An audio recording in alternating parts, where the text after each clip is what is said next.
নমস্কার, সবাই ভালো আছেন? তাপসী রান্নাঘরে সবাইকে স্বাগত।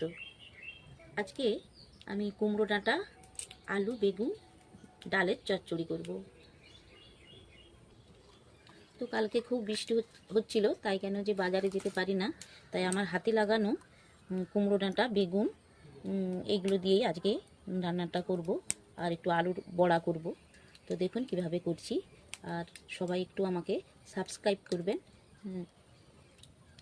প্রথমে একটু তেল দিয়ে দিলাম।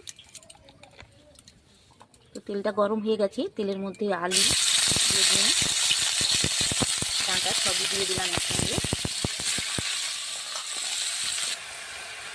তো এইভাবে নেড়ে একটু ঢাকনা দিয়ে দেবো। তো ঢাকনাটা খুললাম, একটু নাড়া হয়ে গেলে তারপর লবণটা দিলে বোঝা যাবে লবণটা কতটা লাগবে পরিমাণে। তো লবণটা দিলাম, তারপর হলুদটা দিলাম। এই ডালটা রান্না করতে কোনো মশলা লাগবে না, খুব অল্প সময় হয়ে যায়।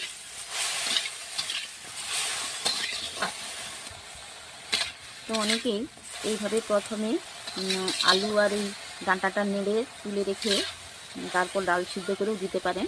আমি সময় বাঁচানোর জন্য এই কৌটোর মধ্যে ডালটা ভাতে দিয়ে দিয়েছিলাম। তো সিদ্ধ হয়ে গেছে। বা আপনারা অনেকেই কুকারেও করতে পারেন। তো যে যেভাবে করবেন, আমি এইভাবে করছি দেখুন। তো আলু আর ডাঁটাটা নাড়া হয়ে গেছে, এবারে এর মধ্যে জল দিয়ে দেবো। যেহেতু আমার ডালটা সিদ্ধ আছে, সেই জন্য খুব বেশি জল দেব না, এটা হলেই হয়ে যাবে। আলুর বড়া করব। তো আলুটা এইভাবে ছাড়িয়ে একটা গ্রেন্ডারে এইভাবে ছিলে নেব। তো আলুটা আমার গ্রেন্ড করা হয়ে গেছে। তো এর মধ্যে খুব জল থাকে, জলটা এইভাবে নিচুড়ে ফেলে দেব।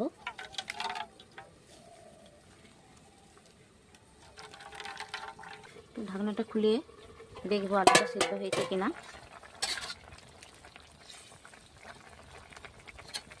সিদ্ধ হয়ে গেছে। এর মধ্যে সেই সিদ্ধ ডালটা দিয়ে দেব।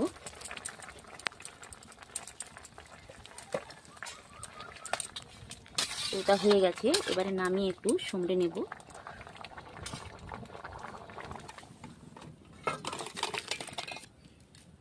তো ডাল আলুগুলো এইভাবে একটু চেপে চেপে এগুলো মিশিয়ে নেব, নিলে মাখো মাখো হবে। তো এবারে সমড়ানোর জন্য তেল দেব। তেল দিলাম, সমড়া দিলাম, তো 5 শুকনো লঙ্কা দিলাম।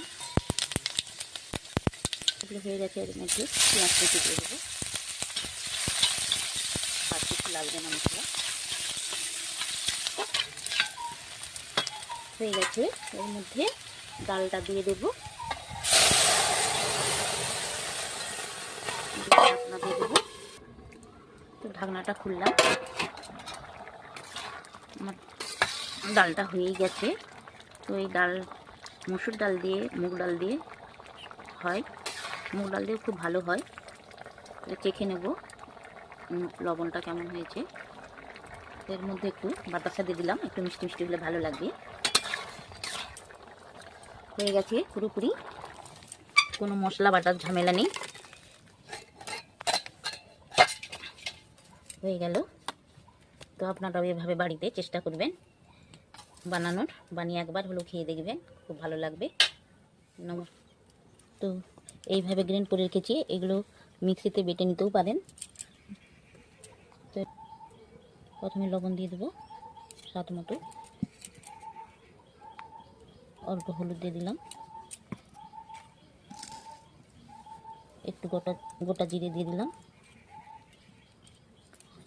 অল্প রসুন বাটা দিয়ে দিলাম, পেঁয়াজ কুচি, কাঁচা লঙ্কা কুচি দিয়ে দিলাম। এরপর এটাকে ভালো করে মাখিয়ে নেব। তো এর মধ্যে অনেকে বেসনও দিতে পারেন, আমাদের পছন্দ করে না বলে দিচ্ছি না। বেসন দিয়ে ভাজলেও ভালো লাগে। তেল দিয়ে দিলাম। তো বড়া ভাজতে একটু তেল লাগবে। এইভাবে আলুর বড়াগুলো দিয়ে দিলাম। তো আলু দিয়ে অনেক রকমের রেসিপি আমরা খেয়েছি, রান্না খেয়েছি। এইভাবে একবার আলুর বড়া করে খাবেন, খুব ভালো লাগবে গরম ভাতের সঙ্গে। তো এক পাশ ভাজা হয়ে গেছে, তুলতে নেবো এইভাবে। তো দেখুন বড়াগুলো কি সুন্দর ভাজা হয়ে গেছে, এবারে নামিয়ে নেব।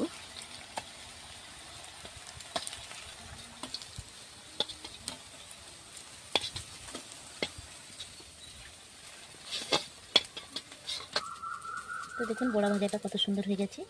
ঠিক আছে, আপনারাও করবেন। ধন্যবাদ, সবাই ভালো থাকবেন, সুস্থ থাকবেন।